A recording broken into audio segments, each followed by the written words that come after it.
Hi all, and welcome to this guide designed to help you negotiate Warbreck Hill Roundabout with more confidence. Some of the important things we need to be aware of when crossing this roundabout are the importance of lane discipline, understanding how to approach to ensure you can confidently cross in the correct lane. The roundabout also has several restrictive viewpoints, and therefore there is a high likelihood of meeting traffic situations, both on the approach and almost immediately after you exit. And also, depending on the exit, it may be a double roundabout. We will look in detail at the approach from the test centre shown here as A. First turning right, taking the third exit shown as B, heading towards Bispham, and also crossing the roundabout taking the second exit shown here as C, heading towards the promenade. We will then briefly cover a few other options using the same procedures.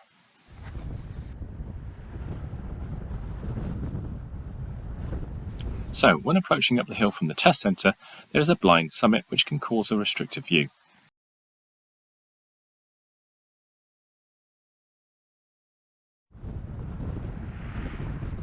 This is made worse by the fact that there is a school at the top of the hill which can cause congestion during school drop-off and pick-up times. There are also often a lot of parked cars on both sides, sometimes in awkward spots. As I previously mentioned in the introduction, there is a high chance of meeting traffic situations, so plan well ahead and approach with caution. If necessary, slow down, or even stop until it is safe to proceed. Good use of the hazard routine is essential, and a high standard of meeting traffic skills is required. Quite often, no one will have priority, so plan ahead. Look for oncoming traffic. Be aware of possible gaps between the parked cars. Check both sides of the road so either you or they can hold back to let the other pass. And remember, you can use your speed to control where you might meet. So let's first look at turning right, taking the third exit towards Bispham.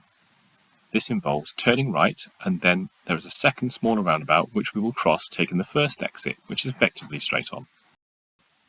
If the examiner wishes you to take this route, they will say, or if you are following the sat-nav, it will say. So, you've been asked to turn right at the roundabout and take the third exit heading towards Bispham, and then follow the road ahead at the second roundabout. As always, identify the exit you need, and if it helps, count the exit number. In this case, it's the third exit.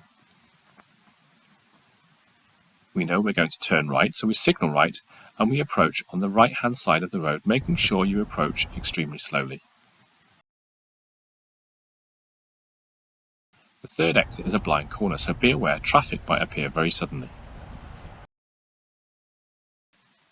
To help get a better view, ensure you get as close to the white line as you can, only crossing if it's safe to do so, and if it isn't, stop just short of the line. When you're happy you have a clear opportunity, enter the roundabout keeping on the inside lane, still with your signal on right. Then as you pass the second exit, signal left and exit keeping in the left-hand lane. You will then approach a smaller second roundabout. Keep in the left-hand lane and briefly check right to ensure that it is clear before entering. Note it is unlikely you will be asked to go right at the second roundabout, as it is closed to motor vehicles except for access, and exit at the first exit.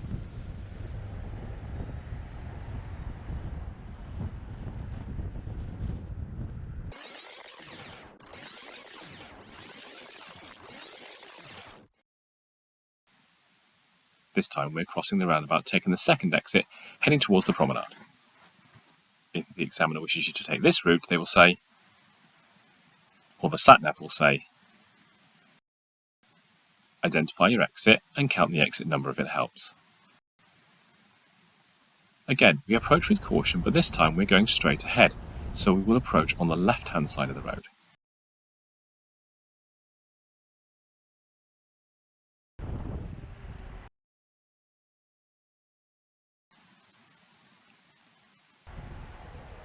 We're taking the second exit to the promenade, so once it is clear, proceed keeping wide and left throughout, and signalling left as you pass the first exit.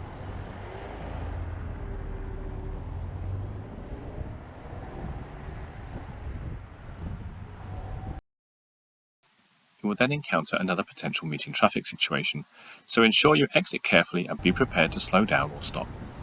And again, use your speed to control if and when you might meet the oncoming vehicles. Although lane discipline is important to all roundabouts, on this roundabout it is very important to ensure good lane discipline. This is to ensure you don't hamper or cut people up, because it's quite a small roundabout and other road users might try to pass you on the inside.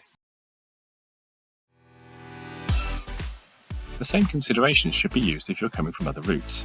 For instance, if you're approaching from the Prom and crossing towards Lancaster, then both the approach and the exit have potential meeting traffic situations.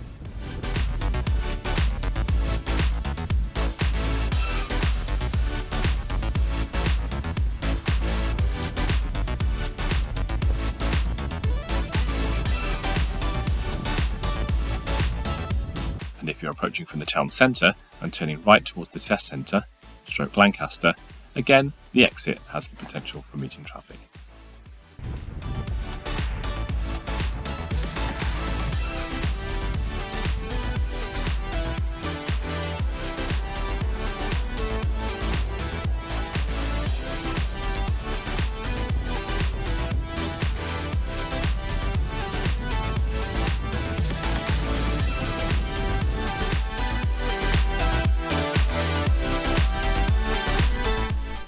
Also, try to remember the tips we use when we negotiate a roundabout.